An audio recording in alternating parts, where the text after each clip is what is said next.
السلام عليكم ورحمة الله تعالى وبركاته. الحمد لله الحمد لله رب العالمين والصلاة والسلام على أشرف المرسلين وعلى آله وصحبه والناس أجمعين. أما بعد. الله سبحانه وتعالى பல்வேறு மகிழ்ச்சிகளையும் உயர்வுகளையும் நம்மவர்களுக்கு தந்தல் புரிவானாக. ஐநேர தொழுகைகளை சரிவர மன தூய்மையோடு தொடர்ந்து தொழும் பாக்கியத்தையும் திக்கு தடையின்றி புனித நூலாம் திருக்குர்ஆனை ஓதும் நசீபையும் திருக்குர்ஆனுக்கு விளக்க உரையாக திகழ்ந்த கண்மணி தொஹா ரசூலுல்லாஹி ஸல்லல்லாஹு அலைஹி வஸல்லம் அவர்களை நேசிக்கும் பாக்கியத்தையும் அவர்களை கண்ணியம் செய்யும் பாக்கியத்தையும் நம்மவர்களுக்கு தந்தல் புரிவானாக. எப்படி நபிநேசம் என்பது ஈமானில் உள்ள காரியமோ, நபியை கண்ணியப்படுத்துவதும் ஈமானில் உள்ள காரியம். நபியை கண்ணியப்படுத்துவதை உறுதி கொள்ளுதல் அதுவும் ஈமானில் உள்ள காரியம். ஈமானுடைய கிளைகள் 70 சொச்சம் என்பதாக ஹதீஸில் நாம் பார்த்திருப்போம், பல்முறை கேட்டிருப்போம். 77ஆக ஈமானுடைய கிளைகளை நான் பெற்றுக்கொண்டேன் என்பதாக இப்னு ஹிப்பான் ரஹிமஹுல்லாஹ் சொல்கிறார்கள். அந்த 77இல் ஒன்று மஹப்பத்து நபி ஸல்லல்லாஹு அலைஹி வஸல்லம் அவர்களுடைய நேசம், அவர்களை நேசிப்பது. அந்த 77இல் மற்றொன்று இஅ்திகாது தஅலீமிஹி, கண்மணி தொஹா ரசூலுல்லாஹி ஸல்லல்லாஹு அலைஹி வஸல்லம் அவர்களை கண்ணியம் செய்வதை உறுதி கொள்ளுதல் என்பதாக இப்னு ஹிப்பான் ரஹிமஹுல்லாஹ் சொல்கிறார்கள். இச்செய்தி ஷரஹுல் அகாயித் என்ற கிதாபுடைய விளக்க உரையான நிபராஸ் என்ற கிதாபில் பதிவு செய்யப்படுகிறது. நபியை அல்லும் பகலும் கண்ணியம் செய்வதில் சற்றும் சருகாமல் தன் வாழ்க்கையை அமைத்துக் கொண்டார்கள் சஹாபா பெருமக்கள்.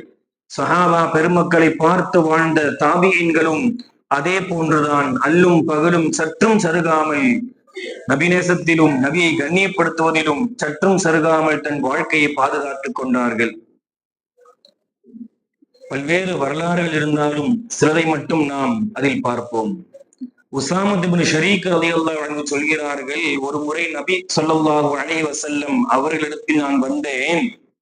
நபியுடைய தோழர்கள் நபி ஸல்லல்லாஹு அலைஹி வஸல்லம் அவர்களை சுற்றி அமர்ந்து கொண்டிருந்தார்கள். அவர்கள் அமர்ந்ததை பார்த்தால் அவர்களுடைய தலைக்கு மேல் பறவைகள் வந்து அமரும், அப்படி ஒரு அமர்வாக அமர்ந்து கொண்டிருந்தார்கள். அதாவது பறவைகள் உறுதியான அசையாத ஆடாத பொருளின் மீதுதான் அமரும்.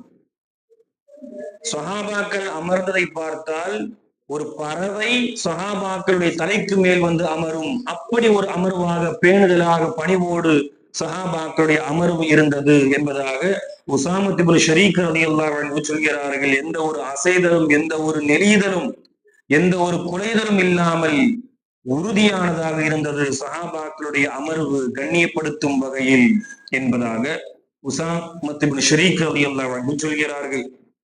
அபூதாவுதிலே பதிவு செய்யப்பட்ட ஹதீஸ்.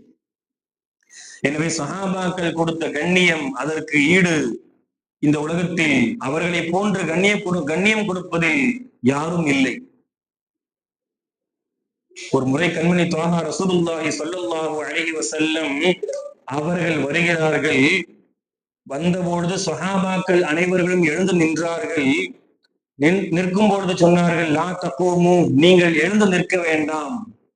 சொல்லிவிட்டு தொடர்கிறார்கள், ஒரு மனிதன் அவனுக்கு கண்ணியம் கொடுக்க வேண்டும் என்ற அடிப்படையில் மக்கள் எல்லாம் எழுந்து நிற்க வேண்டும் என்று இவன் நினைத்தால் இவன் நரக வேதனையை அஞ்சிக் கொள்ளட்டும் என்பதாக கண்மணி தொஹா ரசூலுல்லாஹி ஸல்லல்லாஹு அலைஹி வஸல்லம் சொன்னார்கள். பிறகு வேறு ஒரு நாள் தொஹா ரசூலுல்லாஹி ஸல்லல்லாஹு அலைஹி வஸல்லம் அவர்கள் வருகிறார்கள்.